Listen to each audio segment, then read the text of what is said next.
Приезжал ко мне один клиент, приехал. Говорит, ездил, что-то штук сзади, говорит, какой-то. Не могу понять. Приехал, стойка вообще вывернута вся наглухо.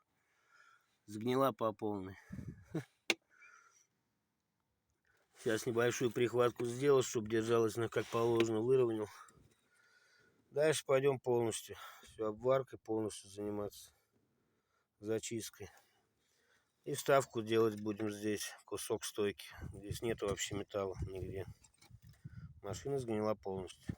Вырез здесь тоже будем делать. Ну, пол куска стойки будем менять.